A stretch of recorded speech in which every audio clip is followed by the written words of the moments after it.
बिस्मिल्लाहिर्रहमानिर्रहीम। रमज़ानुल मुबारक, सब्र और तकवा का महीना। रमज़ान रूहानी तरक्की का सुनहरा मौका। रसूलुल्लाह सल्लल्लाहु अलैहि वसल्लम ने फरमाया, रोज़ा एक ढाल है, इसलिए जब तुम में से किसी का रोज़ा हो तो वो न तो बेहुदा बातें करे और न शोर शराबा करे। अगर कोई उसे गाली दे या झगड़ा करे तो कह दे, मैं रोज़े से हूँ, मैं रोज़े से हूँ। बुखारी 1894, मुस्लिम 1151। रमजानुल मुबारक इंसान को हर तरह की बुराइयों से रोकने के लिए आता है, क्योंकि ये महीना सिर्फ खाने पीने से रुकने का नाम नहीं, बल्कि अपनी जबान, आंखों, कानों और दिल को भी गुनाहों से बचाने का महीना है। रोजा और तकवा। रोजा सब्र, तकवा और अल्लाह के करीब होने का जरिया है।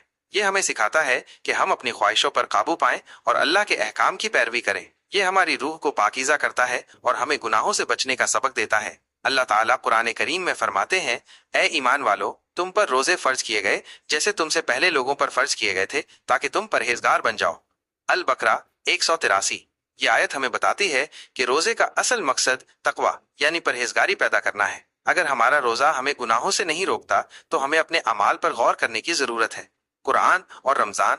रमजान को शहरुल कुरान यानी कुरान का महीना भी कहा जाता है, क्योंकि इसी महीने में कुरान नाजिल हुआ। अल्लाह ताला फरमाते हैं, रमजान का महीना वो है जिसमें कुरान नाजिल किया गया, जो लोगों के लिए हिदायत है और हक व बातिल में फर्क करने वाला है। अल बकरा 185। हमें चाहिए कि इस मुबारक महीने में ज्यादा से ज्यादा कुरान पढ़ें, इसका तर्जुमा और तफसीर समझने की कोशिश करें और उस पर अमल करें। इफ्तार के वक्त की दुआ।